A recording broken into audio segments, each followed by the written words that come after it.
Fala aí, Diego, beleza? Bom dia, Diego.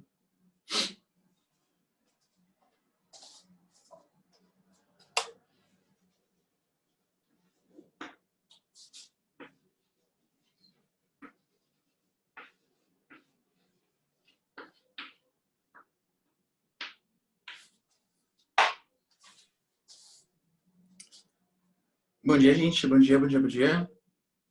Bom dia. Tudo bem, André?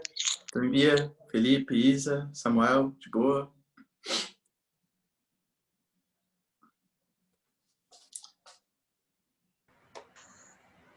Bom, galera, é o seguinte, ó. Esperar só um pouquinho, tá? Que o pessoal vai entrando aí. Fala aí, gente.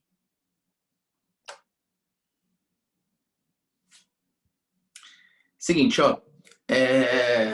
Acorda aí, bom dia. Bom sábado pra vocês, bom final de semana. A gente vai, galera, hoje continuar a nossa aulitia de China, tá? Lembrando, galera, que a gente falou até semana passada, a gente falou sobre os aspectos naturais, né? Falou sobre os aspectos naturais da China. E se eu não me engano, pessoal, só para confirmar, hein? Só para confirmar. Eu falei para vocês também dos aspectos humanos. Falei, né? Da política do filho único, como que ela foi adotada, tudo tal. Que hoje em dia existe a política na verdade, a tentativa, a possível instalação da política do pelo menos 2 filhos, né? Acho que eu comentei isso com vocês. E faltava a gente falar um pouquinho do aspecto histórico e econômico. Se eu não me engano, a última coisa... verdade, eu falei para vocês, né? Que quem comandava a China, agora eu lembrei, era o Kuomintang, Partido Capitalista, liderado por uma figura chamada de Chiang Kai-shek. E aí, galera, a China foi invadida pelos japoneses, isso bem no final do século XIX. No final das contas, Deixa eu ver aqui, rapidão. No final das contas, os chineses conseguiram expulsar os japoneses da China, da região da Manchúria, que foi onde os japoneses invadiram, justamente, galera, pela presença do carvão mineral. Lembra disso? Porque a Manchúria é uma região riquíssima em carvão mineral. O Japão, assim como, aliás, o Japão que é o próximo país, né, que a gente vai analisar, depois vai ser a Índia, depois a África, e os tigres asiáticos também. Na verdade, antes da África tem os tigres asiáticos. O Japão, ele foi uma superpotência no final do século XIX. E saiu, galera, dominando uma série de países, inclusive a China. Invadiu o nordeste da China, a região da Manchúria, justamente pela quantidade de recursos naturais que ali existiam. Tá bom? Bom, a China, galera, então, em 1949, que foi aí que eu acabei a aula passada, 1949, passou pela famosíssima Revolução Chinesa. Essa Revolução Chinesa, que foi liderada, galera, teve como líder ele, famosíssimo, sou famoso para você, né? Mao Tse-tung. Mao Tse-tung, aliás, galera, que está até nas notas de Yuan, até hoje, né? Você pega o Yuan, que é a moeda chinesa, você tem ali a fotinho do Mao Tse-tung. Essa Revolução Chinesa, ela foi importante por quê, galera? Porque ela transformou a China num país socialista, num socialismo. E dentro desse socialismo, a gente pode falar, o ponto mais importante, claro, do socialismo, que é a socialização dos meios de produção. Socialização nos meios de produção. Tá? O Mao Tse-tung, galera, ele tentou fazer um socialismo raiz mesmo, tá? Digamos. Não socialismo Nutella, entre aspas, né? Que a gente tem hoje, pessoal, na China, por exemplo, tá? O Mao Tse-tung, ele pregou na China um socialismo onde realmente o Estado dominava todas as coisas. O Estado forte, o Estado centralizador, tá? Lembrando que esse é o princípio do socialismo, né? A gente nunca pode confundir, galera, e achar que o socialismo ele é contra a propriedade privada. O socialismo, ele é favorável à propriedade privada. Você pode ter seu carro, você pode ter sua casa, você pode ter sua roupa, não tem nenhum problema, tá? Tudo, você pode ter coisas suas. O socialismo não é nada contra isso. O socialismo ele vai ser contra a propriedade privada dos meios de produção.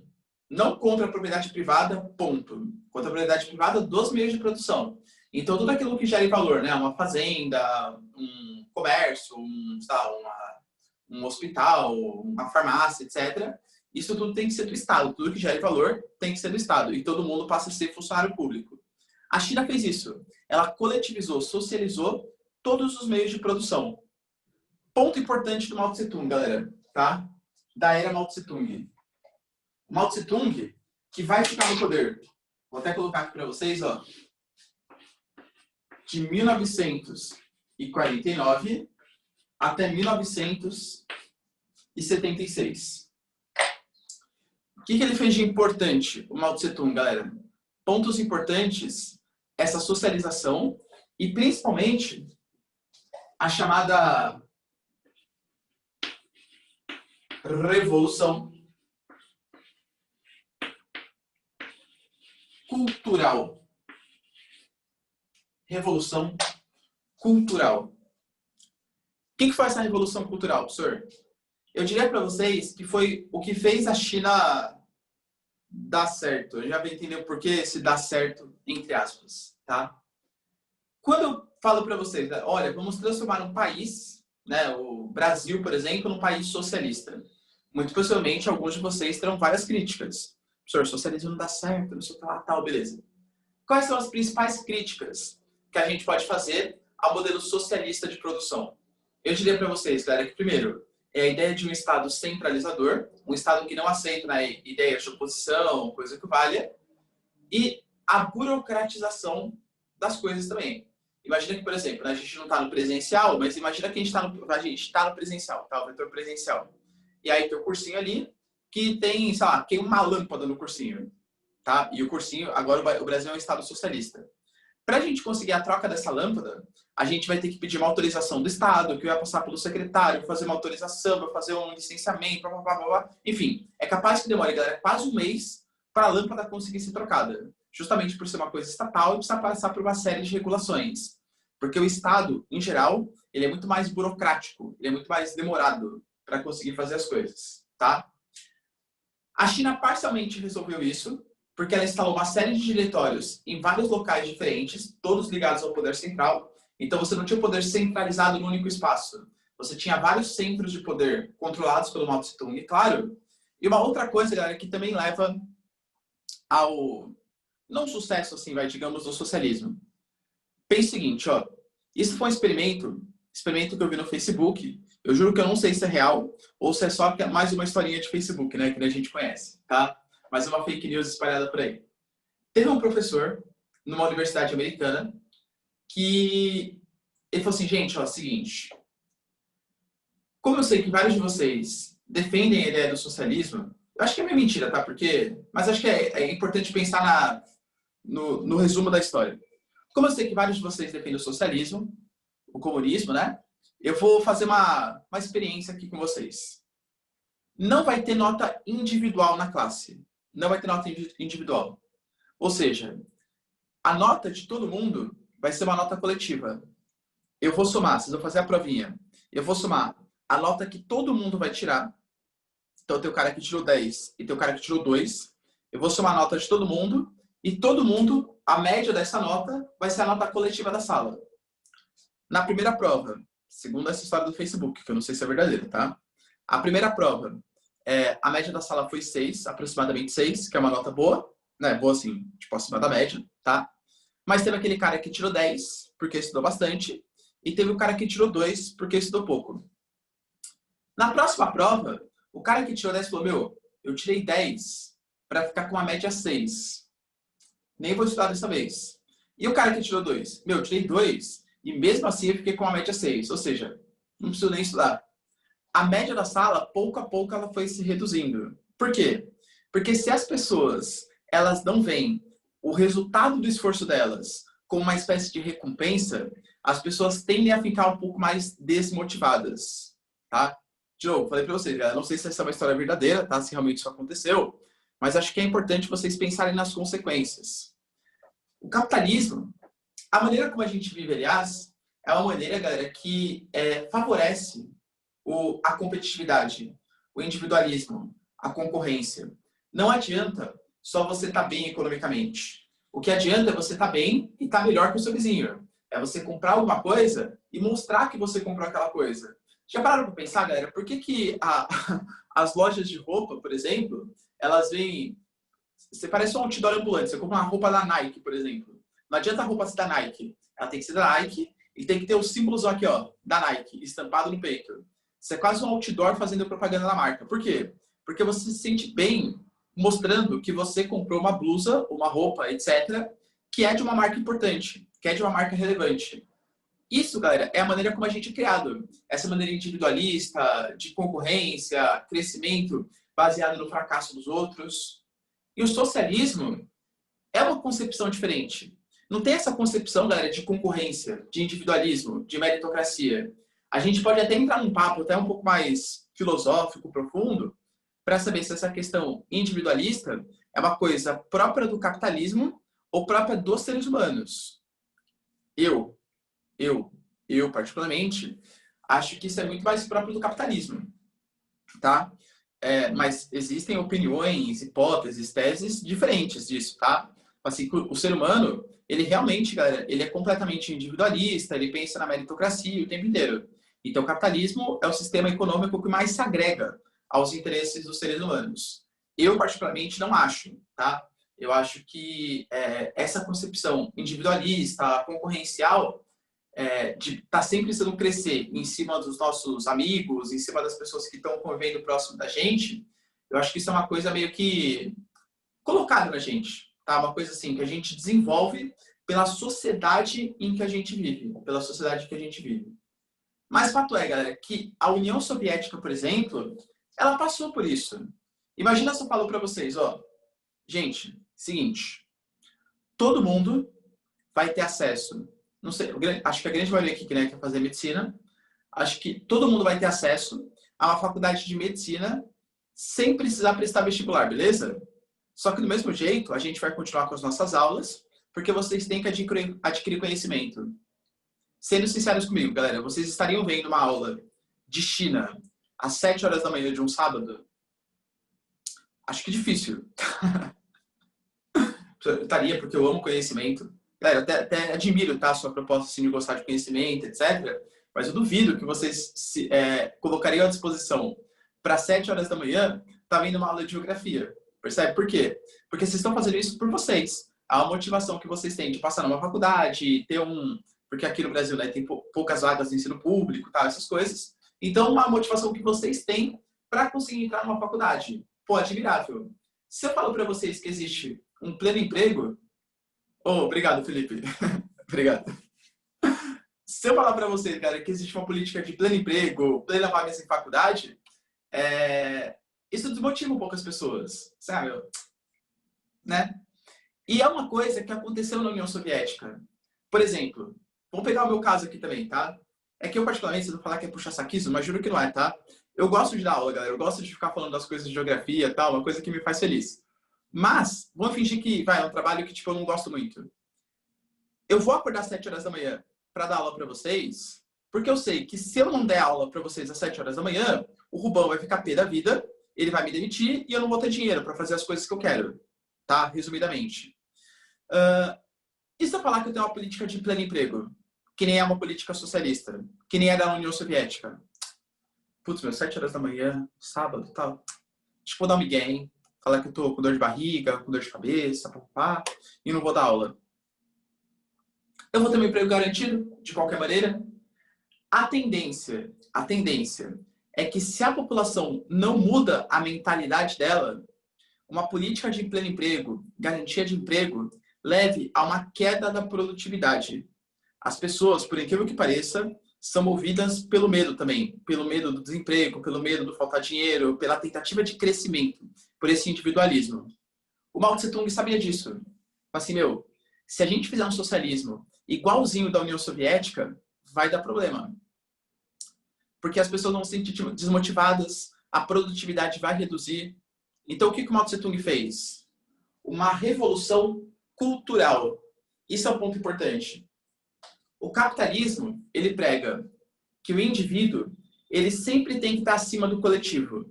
Então, você tem que pensar nos seus bens, no seu desenvolvimento, no seu crescimento.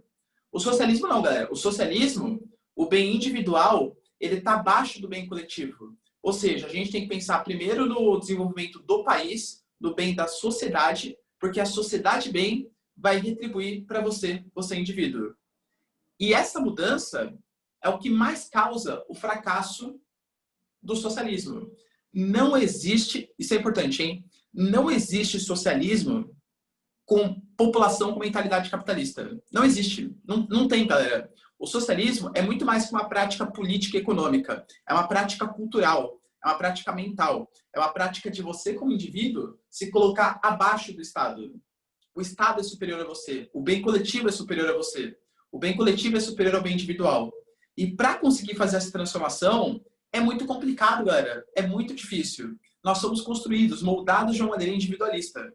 O Mao Tse Tung tentou fazer, que foi a tal da Revolução Cultural. O que foi isso? Vou colocar uma definiçãozinha aqui, ó. Através de censura, teve até o índice vermelho, que era, galera, livros proibidos,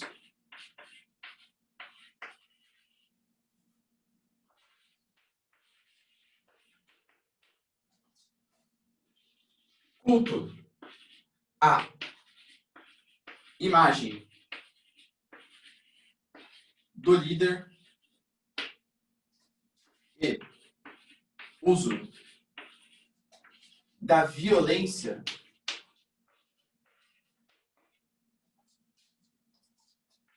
transformar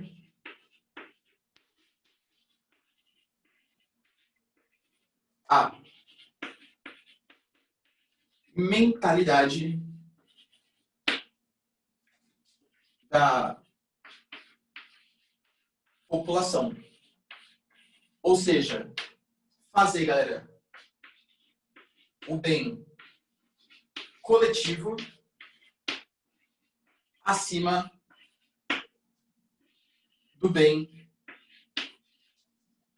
individual.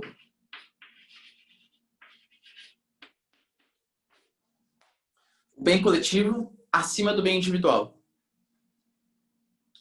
Então, o que o Mao Tse Tung percebeu? Não vai dar certo a gente transformar a China num país socialista se as pessoas ainda têm uma mentalidade capitalista, individualista, concorrencial. Como que ele conseguiu transformar essa mentalidade? Cara, de verdade, por meio de uso de muita violência, censura. Então, a criação do índice vermelho, por exemplo. O que é esse índice vermelho? O índice de livros proibidos. Livros que não podiam ser comercializados na China. Livros que literalmente falassem mal do capitalismo, e, aliás, falassem bem do capitalismo e criticassem o socialismo do Mao Tse Tung. Aliás, galera, olha que eu sempre costumo comparar porque são coisas efetivamente parecidas, tá? Óbvio que a proporção é muito diferente, mas vocês vão perceber a semelhança. Sabe o que o Mao Tse Tung criticava? Professores das ciências humanas. Esses caras são todos capitalistinhas. Eles estão querendo fazer a cabeça dos alunos. Eles estão querendo convencer você, aluno, que você é ruim, que você tem que se tornar capitalista. Hoje, na época, né? Hoje, comunista, etc. Ou seja, eles criticavam, o Mao Tse Tung inclusive criticava as ciências humanas. Então, que ciências humanas não servia para nada, ciências humanas era besteira. Por quê, galera? Porque as ciências humanas, de maneira geral, ela ensina as pessoas a pensarem, a refletirem de maneira crítica à sociedade. O Mao Tse Tung, obviamente, não gostava disso. E, aliás, qualquer traço ditatorial, qualquer governo que não queira oposição ao seu governo, critica as ciências humanas, justamente por esse aumento da criticidade. Mao Tse Tung detestava o professor de história, professor de geografia, sociologia, filosofia, tá?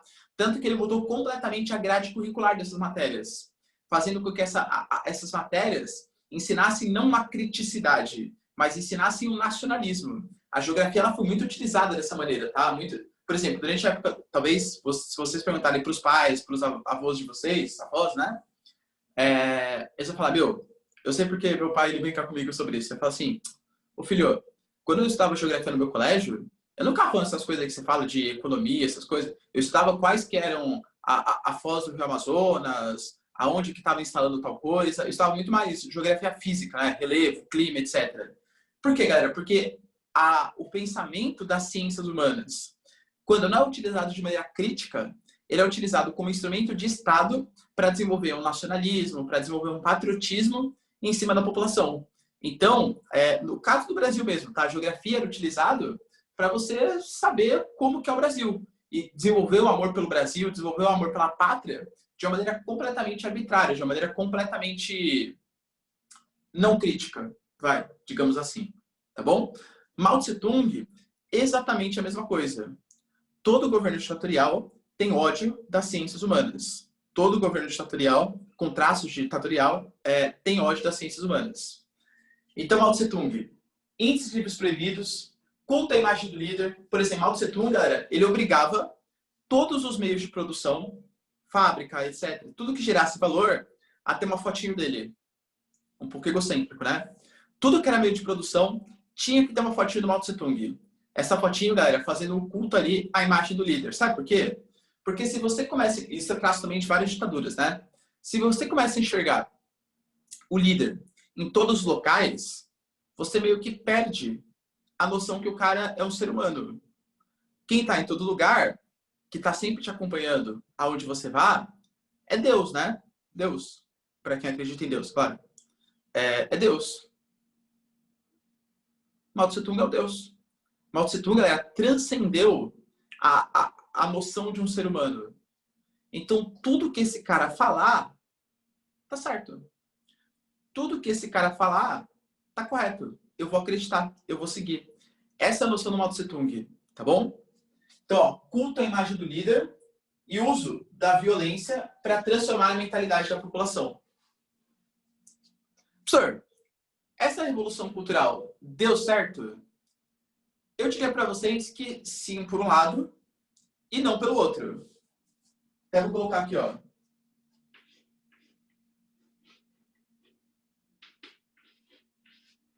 Sucesso. Professor, por que sucesso? Entre aspas.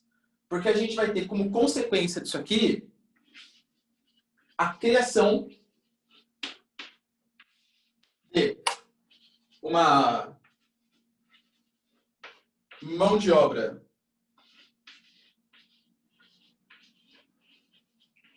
barata e disciplinada. Até hoje.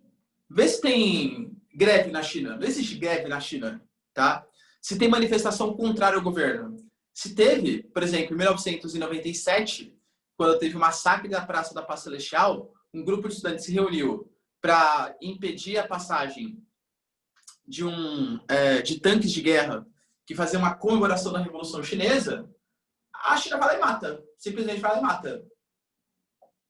Não deu certo, galera. Você criou uma mão de obra barata e extremamente disciplinada. Por que você está falando, então, sucesso entre aspas, professor?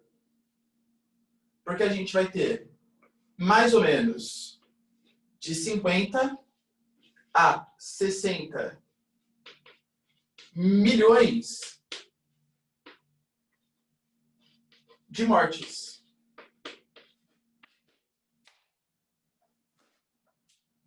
Não sei vocês, tá? Mas eu penso que qualquer política de Estado, acho que vocês também pensam assim, né? Pelo amor de Deus. Qualquer política de Estado que mate de 50 a 60 milhões de pessoas é uma política de Estado fracassada.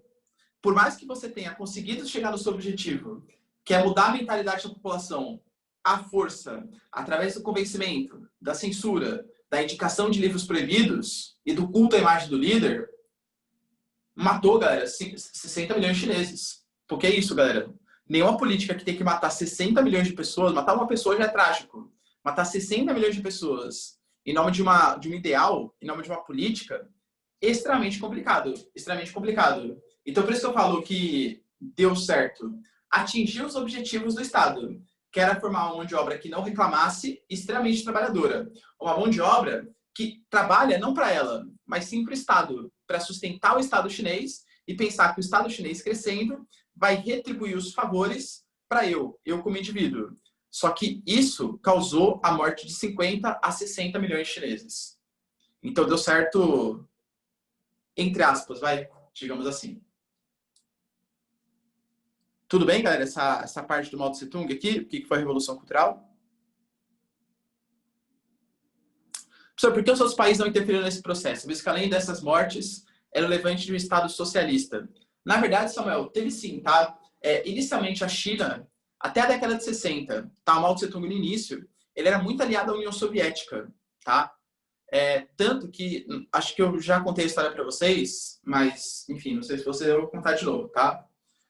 Quando se formou o Conselho de Segurança Permanente da ONU, era Estados Unidos, União Soviética, França e Inglaterra, que eram as 4 potências que venceram a Segunda Guerra Mundial. Na década de 60, o Mao Tse Tung já dava traços, porque era grande aliado da União Soviética, né? Já dava traços que queria se desvincular, queria se desassociar desse socialismo soviético e fazer um socialismo mais independente. Uma prova disso é que a China prometeu desenvolver a sua própria arma nuclear. No final das contas, a União Soviética falou assim, China, continua aqui minha amiga, não desenvolve arma nuclear, que eu te coloco no Conselho de Segurança da ONU. No final das contas, a China entrou, rompeu com a União Soviética logo depois e criou sua própria arma nuclear. Mao Tse Tung era safadinho e não cumpria essas promessas. Mas, Samuel, pensa o seguinte, ó. Primeira coisa, que o mundo não era tão globalizado quanto hoje, né? Então, por exemplo, hoje as informações elas circulam de uma maneira muito mais rápida, muito mais intensa. Então, se a gente tem um sistema de opressão a trabalhadores, etc., existe um boicote a esses trabalhadores. Na época, as informações não circulavam também quanto hoje. Então, era difícil você saber, por exemplo, que tinha todo esse trabalho forçado na China, todas essas mortes que aconteciam na China. A China é um país muito fechado, socialista, nessa época muito fechado mesmo, tá? E, como eu sempre falo também, o mundo é completamente hipócrita. A China é um baita país, que tem uma importância industrial, econômica, populacional. A China hoje, você pode transferir essa notícia para hoje. A China hoje tem campos de concentração contra os uigures. Por que ninguém faz nada contra a China? Existe hoje campos de concentração contra muçulmanos separatistas da região do Xinjiang, da região do noroeste da China. Por que ninguém faz nada com a China? Boicote, etc. Porque a China é uma baita potência. Vai fazer o quê? Vai boicotar os produtos da China? Vai parar de comprar da China? Vai parar de comprar 1/3 da produção industrial chinesa? Vai invadir a China militarmente, que é um baita exército, tem arsenal nuclear? Percebe? Não tem muito o que fazer, tá? Então, geralmente, esses boicotes, eles vêm quando existe um interesse econômico e geopolítico por trás. Não dá para pensar que as intervenções americanas ou as intervenções russas, elas são para a democracia. Que nem vocês viram, né, que na live... aliás, nem comentei, né, que eu vou comentar na terça-feira com vocês, o discurso do Bolsonaro, né? Acho que vocês chegaram a ver, né, o discurso do Bolsonaro na ONU. Vergonha, hein, galera? Vergonha as besteiras que ele falou lá. Mas ele fez uma live na quinta-feira também. Essa live da quinta-feira, ele comentou, não sei se vocês chegaram a ver, a visita que o Mike Pompeo, que é um secretário de Estado americano, fez ao Brasil. O Mike Pompeo, ele visitou o Suriname, visitou a Colômbia e visitou o Amapá, né? Roraima, aliás. Região norte do Brasil. E visitou para ameaçar a Venezuela. O Bolsonaro foi justificar, porque até o Rodrigo Maia criticou. O Rodrigo Maia, PHC, falou assim, o Brasil está virando agora palco de intervenções estrangeiras. O Brasil não tem nada a ver com o conflito. E ele cede parte do seu território para receber o Mike Pompeo, que é o secretário de Estado americano, fazer ameaça à soberania venezuelana. E o Bolsonaro foi justificar. Ele falou assim, gente, por favor, hein? Vocês estão criticando a visita do Mike Pompeo? A gente só está pensando no bem do país. Porque os Estados Unidos quer muito ver a democracia na Venezuela. Cara, de verdade, tá? Não estou defendendo, e vocês sabem, né, que eu tenho sérias críticas, a gente já teve até aula sobre isso, sobre a maneira como o Hugo Chávez e principalmente o Nicolás Maduro comandam a Venezuela. Mas agora, achar que os Estados Unidos quer levar a democracia para a Venezuela, duas uma. Ou é inocência, ou é imbecil. Tá? Ou é inocência, ou é muito idiota. De achar que ou é mentiroso, né? De achar que o que os Estados Unidos estão querendo fazer é levar a democracia para a Venezuela. Pelo amor de Deus, né? O que eles estão querendo fazer é uma política intervencionista para explorar, ou um pouco dos dois, né? Pode ser também, Samuel. No caso do Bolsonaro, se alguém gosta dele, desculpa, mas é... Então, né, Isa? Meu, o cara fala, gente, pelo amor de Deus, os Estados Unidos quer levar a democracia para a Venezuela. Tá pensando no bem dos nossos irmãos. Sim, porque os Estados Unidos, eles sempre gostaram muito de democracia nos outros países. Assim, o financiamento que eles fizeram da ditadura no Brasil, da Argentina, do Chile, do Pinochet e tal, foi um deslize só. Eles apoiarem uma ditadura hoje na Arábia Saudita é um deslize só, claro. Tá? Mas assim, eles sempre defenderam muito a democracia. Pior que é, Bia, né? Com a educação norte-americana as pessoas acreditam nisso. Sim, tem até um vídeo, compartilhei um tempo atrás no meu Instagram, que ele mostra uns testes, né, que a galera faz, colocando o mapa assim, do mundo, o mapa mundi, e parando na rua, assim, cidadãos americanos. Tipo assim, ó, aponta pra mim onde tá os Estados Unidos. A galera não sabe onde tá os Estados Unidos no mapa mundi. Fala, tipo, porque também fazer como se fosse uma crítica ao Irã, né? Pelo intervencionismo que os Estados Unidos estão fazendo no Irã, tal, assim, aponta para mim onde está o Irã no mapa. A galera apontava para o Brasil, para a África, para a Austrália. A galera não sabe nem denominar os continentes direito, tá? Os Estados Unidos têm muito essa questão, né? Eles são péssimos, assim, em estudo de história, geografia. Eles conhecem muito a história dos Estados Unidos, valorizam muito as tradições norte-americanas, mas no sentido mundial, assim, fraquíssimo, fraquíssimo mesmo. Tá? Quantos países tem na América? Então, exatamente, né, Bia? Eles se autodenominarem América, já é, né? Eu sempre falo, galera, o Capitão América tem aquelas cores, é ridículo. O Capitão América deveria ter as cores de todas as bandeiras de todos os países da América mesmo, né? América que vai desde o norte do Canadá até a pontinha, o sul da Argentina, sul do Chile. E, ó, próxima vez que eu ver um filme dos Vingadores, baita papo legal pra você ter com a galera. Ô, você vai que esse Capitão América tá errado? Tem essas cores aí, ó, azul, vermelho, branco. Isso não seria Capitão América, seria Capitão Estados Unidos, que ele deveria ser, né? Porque se fosse Capitão América, deveria ter as cores de todas as bandeiras. Devia ter um pedacinho do Brasil, da Argentina, do Uruguai e por aí vai, tá bom? Cara chato, né, pra ver o, pra ver o filme dos Vingadores. Beleza? Então, pessoal, ó, tira um print aqui. Quem quiser, né? Já terminou de copiar. Alguém tem alguma dúvida aí até esse momento? Não? Beleza. Então, vou apagar aqui.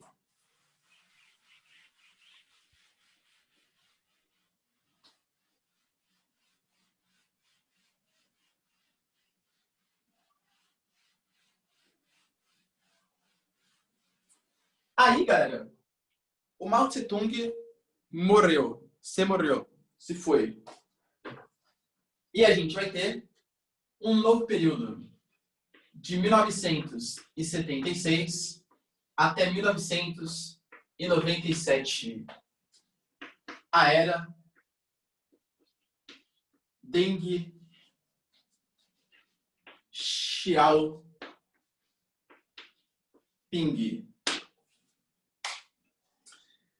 Eu diria para vocês, cara, que os dois, Mao Tse Tung e Deng Xiaoping, eles são essenciais para a China ser o que a China é hoje.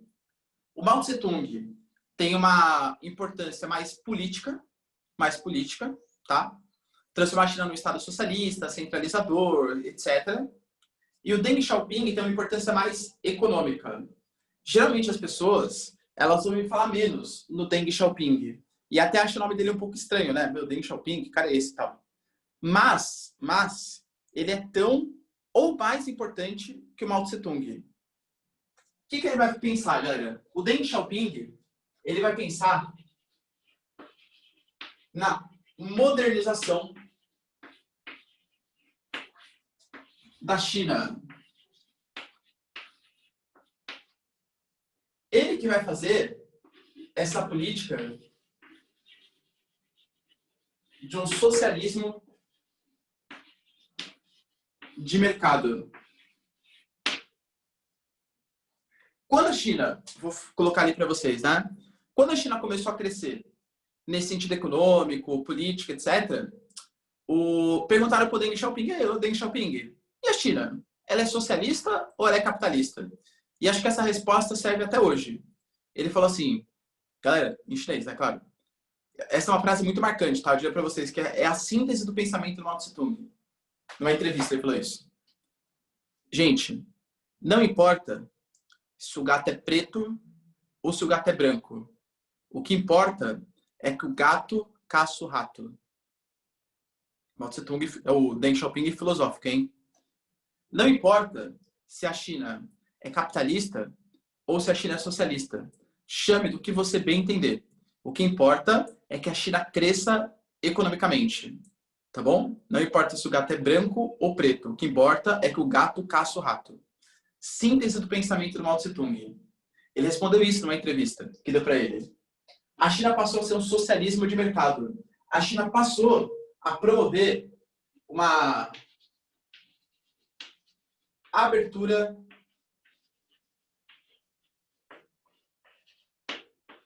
econômica. Abertura econômica. Então, galera, ele modernizou o sistema de transporte, o sistema de energia e, principalmente, a parte mais importante do seu governo, a criação das ZEs. Só muito cuidado, galera, para vocês não confundirem as ZEs chinesas com as ZEs brasileiras. Você pode deixar que eu não vou confundir, porque eu não sei o que é nenhum dos dois, né? Então não vou confundir, tal. Exatamente. Cuidado, tá? Só rapidinho, galera. Para quem não se lembra, ZEs brasileiras e de que todos os países têm zonas econômicas exclusivas. Isso aqui não precisa copiar, tá?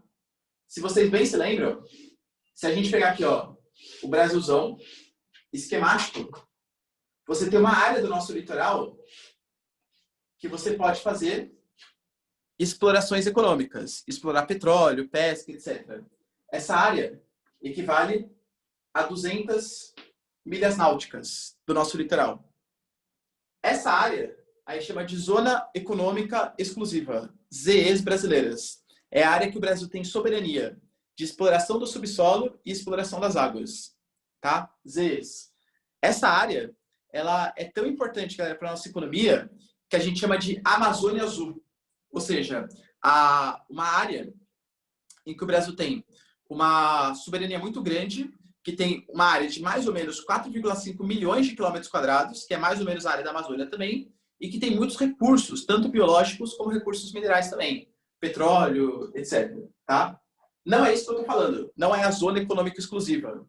Aqui, essas ZEs são as zonas econômicas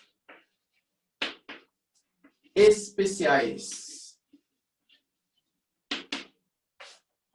Zonas econômicas especiais. O que é isso, professor? Vou fazer uma China aqui, ó. Esquemática para vocês, tá? O Deng Xiaoping, ele percebeu, galera, que a China tinha uma mão de obra extremamente barata e disciplinada. Mas isso não estava contribuindo para o crescimento do Estado chinês. Sabe o que ele fez? Ele transformou o sudeste da China numa espécie de plataforma de exportação.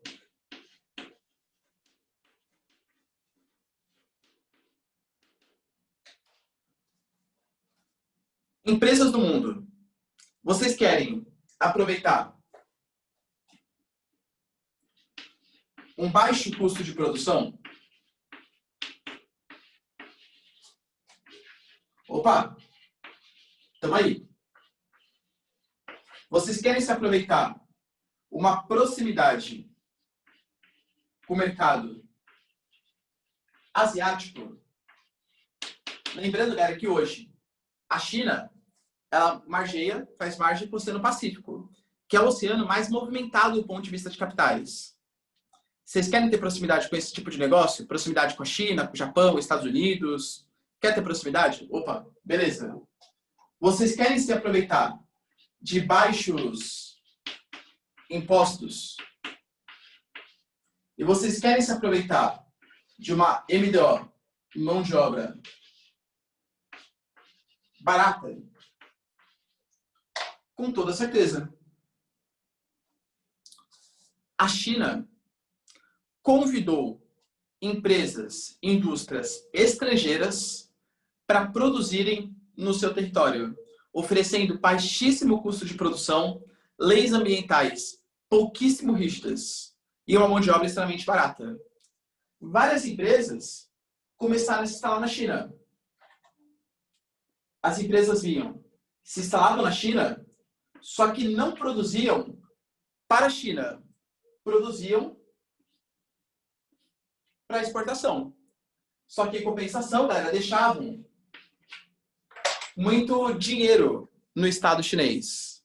A China começou a gerar muito valor se transformando numa plataforma de exportação. Recebia indústrias estrangeiras e exportava esse tipo de produto. Nessa época, a China começou a crescer 7%, 8% ao ano. Que é um crescimento, galera, robusto, hein? Crescimento considerável. Imagina, o Brasil está lutando para crescer. Vamos ignorar a época de pandemia, tá? Ignorar a época de pandemia porque é injusto. Ano passado, o Brasil cresceu 1,1%. Tá? Cocôzinho, galera. Até na época do Temer a gente cresceu mais, tá? Quem diria, né? Que a gente sentiria saudade do Temer? Quem diria? Nosso vampirão mais amado aí, tá bom? Mas a China crescia 7%, 8% ao ano. É um crescimento muito grande, muito acelerado. Tudo isso recebendo indústrias estrangeiras.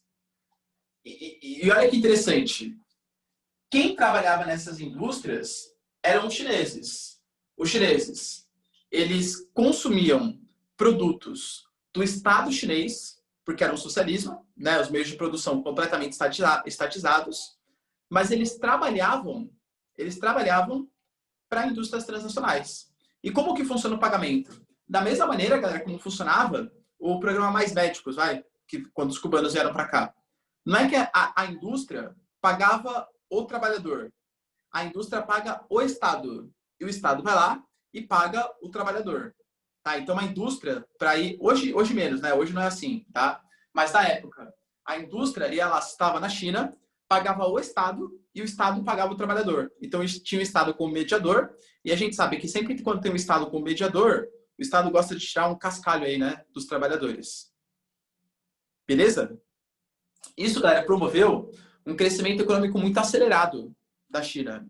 A China aproveitando para se transformar, pelo menos uma partezinha ali do seu território, um país capitalista. Tá bom? Tira um print aí, galera, quem quiser. Isa, muito boa pergunta, tá? Ó, galera, a Isa falou assim, ó, por que na China não deu ruim com a abertura? Igual quando deu com a perestroika e a glasnost na União Soviética. Porque a China, o que ela fez? Se a gente fosse comparar, só para ver se vocês lembram, hein? A perestroika e a glasnost. A China, ela fez a perestroika, mas não fez a glasnost. O que é a perestroika? Abertura econômica. Então, promoveu a abertura econômica, recebeu empresas transnacionais. Você está reclamando? Censura. Não existia, até hoje não existe, né? Mas hoje um pouquinho mais, liberdade de expressão na China. Tá? Você não podia reclamar, não podia fazer greve, faltam produtos, a gente consome porcaria e produz Nike. Não tinha isso, não tinha possibilidade de reclamação. Então a China, ela promoveu uma abertura econômica, mas ela nunca promoveu uma abertura política. Não existem partidos de oposição, não existem mídias de oposição, não existe isso na China. Não existe meios de comunicação que divulguem informações contra o governo.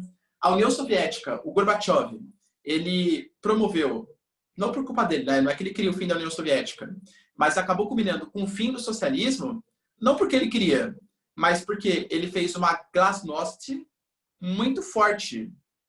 ele promoveu a perestroika e a glasnost, essa abertura econômica e a abertura política ao mesmo tempo. A China não. A China só promoveu a abertura econômica. E mesmo assim, no primeiro momento, não é que os produtos estavam sendo vendidos para os chineses. Os chineses estavam produzindo, mas tudo voltado para a exportação. Tá bom? Então, ó, tira um print aí quem quiser. Alguém tem dúvida? Não? Ok.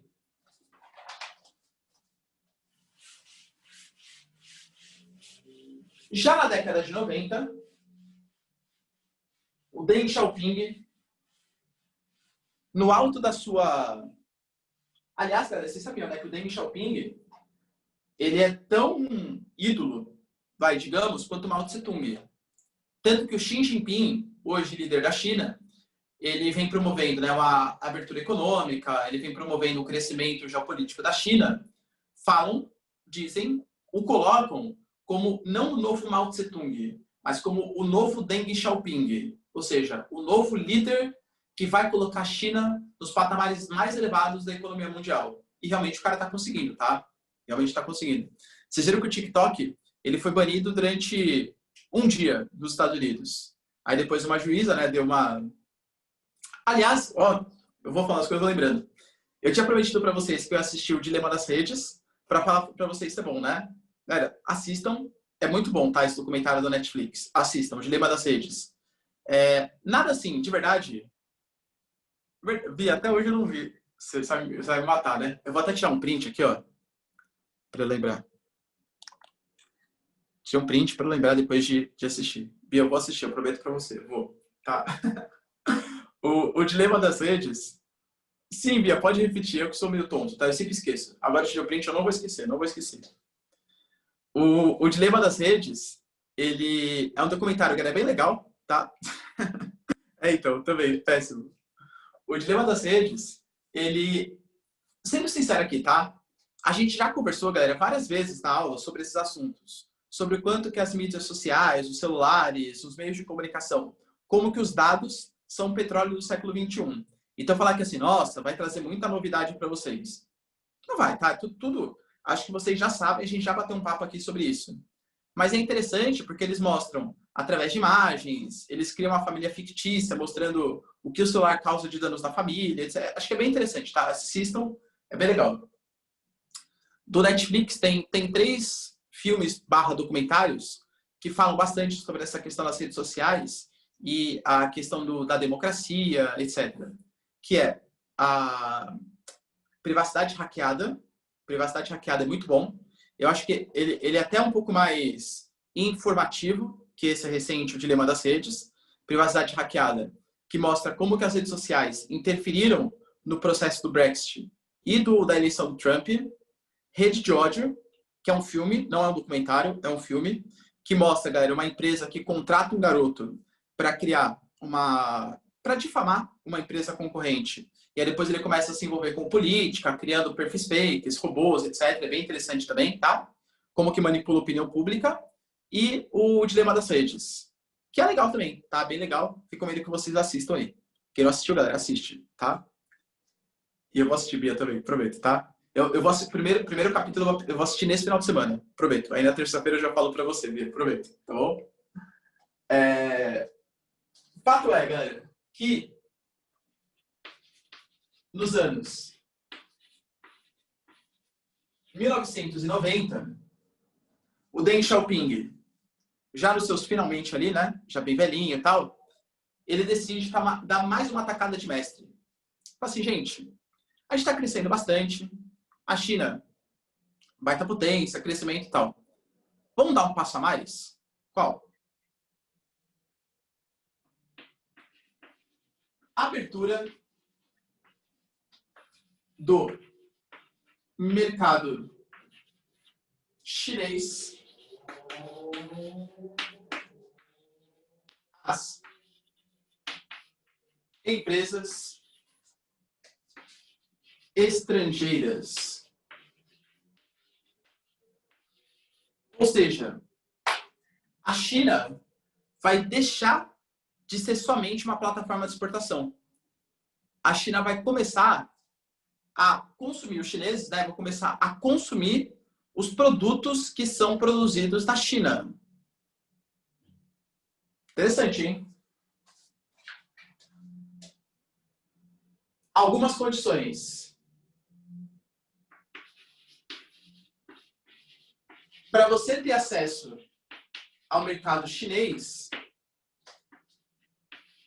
tem que ser uma empresa instalada na China. Então, por exemplo, Nike. Hoje, chinês. Tem acesso a Nike? Tem acesso a Nike. Só que tem que ser uma Nike que está instalada na China. A China não importa a Nike de outros países. Se a Nike se instalar na China e vender para os chineses, beleza. Agora, importar produtos, isso não existe. Não pode. A não ser que o Estado autorize, mas são raríssimas exceções. Geralmente mais ligados a commodities, né? Soja, ferro, essas coisas. Agora, tipo, camiseta, relógio, bens de consumo de maneira geral, só se tiver instalado na China. Isso fez com que empresas que quisessem explorar o mercado chinês fossem obrigadas a se instalar em território chinês, gerando valor, pagamento de impostos, tudo para o Estado chinês. Além do mais,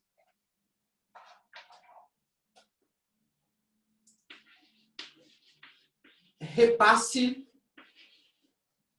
de tecnologia. Vou dar um exemplo concreto, tá? O Apple, você quer vender para a China, né? Nós somos 1 bi de pessoas.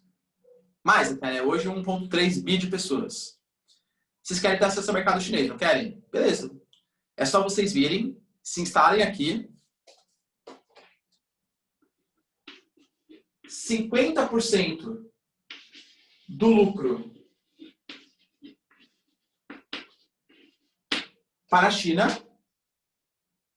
É um imposto que você paga na China em torno de 50%. Tem que vir para o Estado chinês. E toda a tecnologia empregada na produção do seu produto tem que ensinar para o Estado chinês. Professor, acho que condições muito abusivas. Imposto muito pesado. Eu vou ser obrigado a repassar a tecnologia para o Estado chinês. Beleza. Você perde o acesso a 1/7, na época, né, 1/6 do mercado consumidor mundial. Se você está disposto a fazer isso, beleza. A China não está obrigando ninguém a se instalar aqui. Mas se quiser ter acesso ao mercado consumidor chinês, vai ter que cumprir todas essas regras. Eu estou falando com propriedade de causa, tá? Na década de 90, eu era uma pequena criança lá. E aí falava assim, filho, comprei um brinquedo chinês para você. Pô, mãe, pelo amor de Deus, né? Vai quebrar, é zoado, é cópia, é mal feito, etc. Hoje, galera, associar produto chinês a coisa ruim, mentira. Produto chinês é tão bom ou melhor que produtos estrangeiros. Claro que existem exceções, né? Professor, eu compro todas as minhas coisas na Wish. Aquelas promoções, né? Você já viram as promoções da Wish? Compre, tipo, um navio cargueiro por $3 e tal. Obviamente, galera, essas promoções não são aquela referência, né? Exatamente. Computador gamer por 3 centavos. Exatamente. Eu lembro, até hoje, galera, até hoje, tá? A primeira vez que eu baixei o aplicativo da Wish, eu fui no... eu tava lá com meus pais, e aí tinha uma promoção.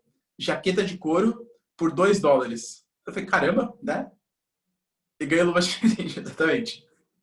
Eu falei, caramba, deve ser uma coisa sensacional, né? Deve ser muito bom. Aí eu fui lá, comprei. Até hoje não chegou, tá? Até hoje não chegou. Eu comprei uma jaqueta de couro pra mim e uma pro meu pai. Até hoje não chegou. Comprei uma preta pro meu pai e uma marrom pra mim. Não chegou. Mas um dia... Mentira, já desisti, tá? Eu falei, caramba, olha só. Tipo, tá custando, sei lá, R$ 15 cada jaqueta. Eu gastei R$ 30 pra cada uma das jaquetas de couro. Um dia vai chegar. Mas, galera, tem coisas que chegam... Você já viu que tem coisa até de graça na Wish, né? Como que eles fazem coisa de graça? Como que eles exportam da China? Porque se você entrar no site da Wish agora, Procura lá, tipo, coisas de graça. Vem às vezes. E eu já testei já para ver se realmente chegava. Chegava. Eu comprei um daqueles relógios de pulso, assim, né? Relógio digital de pulso. E chegou. Eu não uso assim porque ele é meio... né? Aí, tá vendo? E funciona direitinho, Bia? Eu não sei como que eles conseguem mandar isso. Ah, tá vendo? Não funciona, mas foi de graça. Já viu? É sério mesmo, Diego? Um submarino? A gente não comprar um submarino na Wish? A Wish tem umas coisas muito estranhas, galera, tá? Depois procura lá. Vou pesquisar esse submarino aí. Vou comprar também. Lamborghini também. Enfim, né? Então, existem algumas coisas, galera, que a China produz que a gente nem sabe como, né? Mas, em compensação também, você tem algumas marcas que daí você pega, vai, eu não sei se algum de vocês, ou os pais de vocês, tem o Chery, Jack Motors, né? Todas marcas chinesas. De novo, professor, vai falar com um carro chinês. Ele tem a mesma qualidade que um carro japonês? Não, não tem. Mas a gente está falando de um país que começou a produzir sua própria tecnologia no final dos anos 90. Percebe?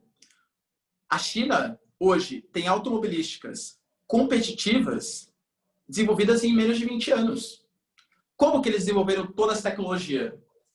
Pegando a tecnologia dos outros. Repasse de tecnologia. Empresas estrangeiras que queriam explorar o mercado consumidor chinês tinham que ensinar o Estado chinês como que produziam aqueles determinados produtos. E o Estado chinês foi incorporando toda essa tecnologia e passando a produzir a sua própria. Tá bom? De verdade, não sei se vocês conseguem perceber, galera, a importância disso. Isso fez com que a gente tivesse um crescimento de 12 a 18% de crescimento ao ano na China. O povo oriental, eles têm um costume, galera, muito forte de fumo, tabaco, de fumar. Marlboro, marca de cigarro brasileira aqui. A Marlboro se instalou na China. Sabe quanto que eles vendiam, galera, de maço de cigarro por dia? De 30 a 40 milhões de maço de cigarro por dia. 30 a 40 milhões de maço de cigarros por dia. Pessoal, como que eles vendiam tudo isso? Tem muita gente na China. O mercado consumidor é muito grande. Galera, se quer dar certo um produto, coloca ele na China. Por quê? Vou fazer, sei lá, fralda, tem muito bebê. Vou fazer fralda geriátrica, tem muito idoso. Vou fazer camiseta, tem muita gente que usa camiseta, né? Claro. Enfim, qualquer coisa que você colocar na China tem um sucesso muito grande, porque o mercado consumidor é gigantesco. Tá? Então você começa a explorar esse mercado consumidor, começa a atrair investimentos, roubar tecnologia e por aí vai. Tanto que, por exemplo, até dando um spoiler aqui da aula, uma das principais críticas que o Trump faz à China é o roubo da propriedade intelectual. De verdade, galera, até hoje isso aqui existe, né? Eu não considero isso um roubo, porque é um contrato que você assina. Apple, Microsoft, Ford, enfim, você só vai se instalar na China se você repassar as tecnologias para o Estado chinês. Se a empresa concorda, galera, não é exatamente um roubo, tudo bem? Mas é uma das principais críticas que o Trump faz. Esse roubo de propriedade intelectual. Ou seja, a China usa do seu poder, do seu mercado consumidor, para roubar tecnologia estrangeira. Tá bom? E outro ponto importante, isso causou, galera, o que a gente vai chamar de efeito China, que é o crescimento dos países emergentes e aumento do preço das commodities.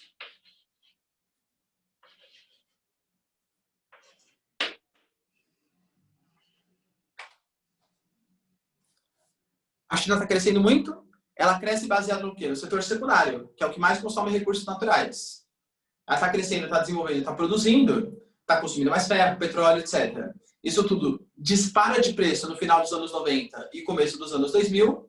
Obviamente, os países que vendem isso, em geral, países emergentes, começam a se dar muito bem economicamente. A exemplo de quem, professor? Brasilzão. A gente já falou um pouquinho isso na aula de América Latina. A América Latina, galera, de maneira geral, nos anos 2000, cresceu muito economicamente, geopoliticamente. Por quê?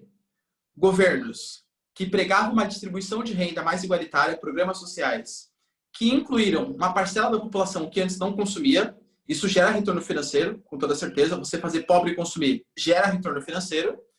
E a explosão do preço das commodities. Por que as commodities, os produtos primários, aumentaram tanto de preço? Efeito China. Tá? Nesse momento, a China passa a ser o que a gente vai considerar de a indústria mundial. Mais ou menos, 25% da produção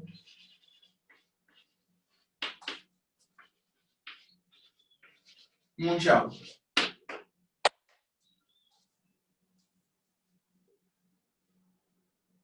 Essa é a China. Alguém tem dúvida até o momento?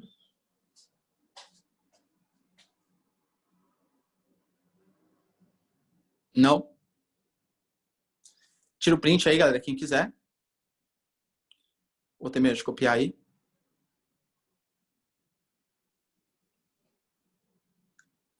Vou apagar a luz, tá?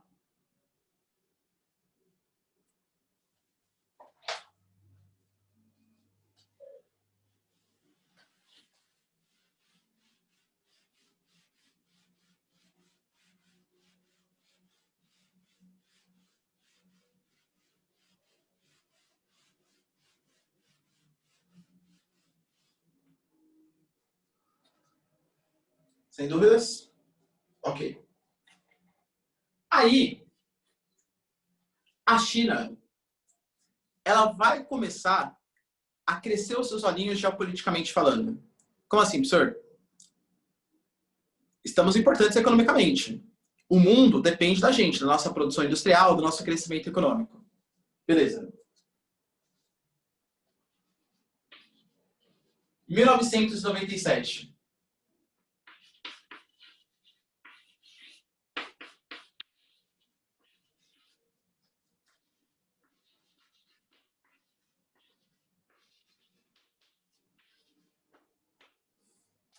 O Hong Kong, vocês não fazem parte da gente desde a Guerra do Ópio. A gente vai falar um pouquinho mais sobre ela na próxima aula, tá? Desde a Guerra do Ópio. Os ingleses foram lá, dominaram vocês e tal. Hong Kong, volta a fazer parte da gente? Então não posso. Eu sou um tigre asiático, uma plataforma de exportação, uma das principais bolsas de valores do mundo, produzo muita tecnologia. Não posso voltar para vocês? Não posso, não tem como. Ah, então beleza. Então sabe o que eu vou fazer? Eu acho que eu vou fechar o mercado consumidor. Acho que eu vou tirar todas as indústrias daqui, vou impedir que o comércio aconteça no meu país, boicotar produtos da Inglaterra. O mundo fica desesperado. Não, China, você não pode fazer isso. Porque imagina, galera, vamos tentar pensar no contexto geopolítico. A década de 70 foi uma década muito complicada. Primeira crise do petróleo em 73, a segunda crise do petróleo em 79. Tanto que a década de 80 é chamado a década perdida. Não só para o Brasil, para o mundo também. Nos Estados Unidos, o Reagan entra, o Ronald Reagan, e começa a instalar aquelas políticas de austeridade, o chamado neoliberalismo. A Margaret Thatcher no Reino Unido, mesma coisa também. Combate aos sindicatos, direitos trabalhistas, etc. Numa política de ajuste fiscal. Então, a década de 80 foi uma década de crise, graças à crise do petróleo. A década de 90, ela começa com uma retomada do crescimento econômico. Quem está sustentando essa retomada do crescimento econômico? A China. Se a China fechar o mercado consumidor, ferrou, galera. Ferrou. Hong Kong, se você não voltar a pertencer a gente, eu vou cancelar essa abertura econômica. Vou fechar minha economia. Não, não, China, pelo amor de Deus, não faça isso. Hong Kong, volta a China. Beleza. Hong Kong voltou. Num acordo, galera, de 50 anos. A gente vai discutir um pouco mais sobre isso. 1999. O Portugal. Séculos atrás, você dominou uma ilhazinha minha também. Uma ilhazinha chamada de Macau. Será que teria como vocês devolverem Macau para mim? Ah, não, pô, Macau é uma coisa importante, não posso fechar ali e tal. Ah, então beleza. Então acho que eu, China, vou fechar o mercado do consumidor. Acho que eu vou expulsar as indústrias portuguesas daqui, não vou mais comercializar com Portugal. Pelo amor de Deus, não faça isso, China. A gente dá Macau para vocês. Macau volta a China. Você já deve ter ouvido falar que a China adota uma política de um país, dois sistemas. Não é pela questão do socialismo de mercado. Muita gente acha que é, né? Ah, professor, China é um país... Explica a frase, China é um país dos sistemas. Ah, professor, porque a China ela é politicamente socialista, uma ditadura, e economicamente capitalista, porque é um país aberto. Não é por causa disso. É porque a China tem, dentro do seu país, uma parte ditatorial e uma parte que, pelo menos, né, esse ano mudou, a gente vai falar sobre isso, mas que deveria ser democrática. Então, esse China, um país, dois sistemas, é porque a gente tem no continente uma ditadura e Macau e Hong Kong uma democracia. Na China uma ditadura, Macau e Hong Kong uma democracia. Por isso são dois sistemas dentro de um único país. A ideia do acordo, tanto feito com Hong Kong quanto feito com Macau, é que essas ilhas voltariam a pertencer à China durante 50 anos. 50 anos. Depois de 50 anos, caso eles quisessem permanecer com a China, beleza, se anexa ao Estado chinês. Caso eles não quisessem mais fazer parte do Estado chinês, se diferencia. Então fica um país independente. Qual que era o acordo? A China não poderia interferir em processos eleitorais e não poderia utilizar repressão policial, exército, nem nada do gênero. Ia ser uma união econômica, mas não uma união política. Então iam ser ilhas que iam ter autonomia política. Ia ser como se fosse um Estado associado à China. A China cumpriu bem no início. Foi passando o tempo, galera, cada vez menos. A China gostou dessa ideia de ter Hong Kong e Macau, principalmente Hong Kong, né? Que Macau é menorzinho. Mas somente Hong Kong como um estado autônomo. Vamos começar a interferir lá, tá? Fato é, galera, é que eu tô vendo aqui rapidão. Falta só 5 minutinhos, eu não queria entrar nesse papo com vocês, porque senão eu vou ter que cortar no meio, tá? Então, eu vou falar, galera, sobre a China continental e sobre Macau. Então, André, é o próximo, né, que eu vou falar com vocês. Aí, o que acontece? Eu vou falar sobre esses dois na próxima aula, tá? Sobre Hong Kong, principalmente. Sobre Taiwan, eu consigo falar. Em 2001, China tenta reincorporar Taiwan. O Taiwan, vocês, desde a Revolução Chinesa, vieram com gracinha, né? Vieram falando aqui, ah não, nós somos a China de verdade, China capitalista, etc. Faz o seguinte, esquece isso aí, ó. Vocês agora fazem parte da China continental.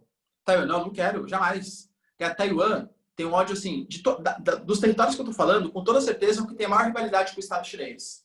É o que menos se sente chinês. Eles têm ódio da China, tá? Eu falei pra vocês que, acho que eu até contei, né? Que eu dei aula pra um garoto de Taiwan, que é o que eu falei pra vocês, que eu falava Mao Tse Tung e ele falava que tava errado. Professor, não é Mao Tse Tung, é Mao Zedong, enfim, né? A pronúncia deles lá direito que eu não sei falar. Mas ele fala, eu não sou chinês. A gente detesta chinês. Chinês é opressor, chinês é nojento, tal. Enfim, tem ódio de chinês, tá? A galera de Taiwan, a China tentou recorporar. Ah, então Taiwan não vai ser... Taiwan não quer voltar? Então, beleza. Então, ó, seguinte. Embargo econômico. Quem comercializar com Taiwan, não comercializa com nós chineses. Taiwan ficou extremamente preocupado. Meu Deus do céu. Como que a gente vai conseguir fazer isso, né? Como que a gente vai conseguir sobreviver sofrendo o embargo econômico da China? No final das contas, galera, Taiwan ficou propenso a voltar para o Estado chinês, não voltou. Os Estados Unidos, à época, fez uma baita pressão em cima da China. China, vocês já tiveram Hong Kong de volta, já tiveram Macau de volta, e agora estão querendo reincorporar Taiwan. Vocês estão o quê? Dominar o mundo? Vocês querem dominar o mundo? China, você não vai praticar embargos econômicos em cima de Taiwan. Depois de muitas tratativas, isso foi início dos anos 2000, tá? Muitas tratativas, a China voltou atrás, sem nenhuma contrapartida, tá? Porque você tem que pensar, galera, que a China, da mesma maneira que o mundo depende da China, a China também depende do mundo, claro. E os Estados Unidos prometendo fazer boicote à China, caso a China praticasse políticas de embargo econômico contra Taiwan, a China voltou atrás e Taiwan continua independente. De verdade, galera, a gente não sabe exatamente até quando. A China, no começo do ano, antes da pandemia, aumentou o nível de exército nas fronteiras de Taiwan. Tá? O Mar da China, que é a região dividida com o Japão, Coreia, etc., é cheio de navios estrangeiros. Navios chineses. A China, para vocês terem uma noção, ela tem até uma política, galera. Ó, vou mostrar um mapinha aqui para vocês. Aqui nós temos, ó, a China, né? Coreia do Norte, Coreia do Sul, Japão, tá? Aqui tá Taiwan e aqui Hong Kong. O que a China faz? Essas ilhazinhas aqui, ó, tá vendo? Tá escrito Ryukyu Islands, tá escrito Japão. A China nunca reconheceu essas ilhas como ilhas efetivamente japonesas. Então são ilhas que estão em disputa. O que a China faz, galera? Ocupação militar nessas ilhas. E essa ocupação militar, para quê? Quando você domina uma ilha, você tem acesso a 200 milhas náuticas. Ou seja, você abrange o seu mar territorial. E você ganha área de soberania. A China hoje, olha o que os caras estão fazendo. Eles estão criando ilhas artificiais em pleno oceano para aumentar o seu mar territorial. E justificar uma invasão em Taiwan e justificar invasão nessas ilhas japonesas. Tá? Os chineses, galera, são danados, tá? Danados. Eles criam ilhas artificiais da mesma maneira, né, que Dubai fez, da mesma maneira que países mais imperialistas, eles criam ilhas artificiais para expandir o seu mar territorial. Então, Taiwan hoje, galera, continua independente, não pertence ao Estado chinês, só que existe uma pressão cada vez maior para esse território voltar a pertencer à China. Beleza? Próxima aula, galera, a gente vai falar um pouquinho sobre os conflitos em Hong Kong, por que eles acontecem, a revolução dos guarda-chuvas, todo esse papo. E falar um pouquinho também da era Xi Jinping. Xi Jinping, que desde o ano retrasado conseguiu o direito constitucional de ter um cargo vitalício. Ou seja, vai ter acesso ao tempo de governo que ele quiser, até ele morrer. Esse é o Xi Jinping. Tá bom? Quem quiser tirar um print aí, galera, fica à vontade. No mais, beijos, abraço e tchau. E bom final de semana para vocês, galera. Aproveitem, mas não muito, estamos em quarentena. Tchau, tchau. Falou, gente. Bom final de semana aí.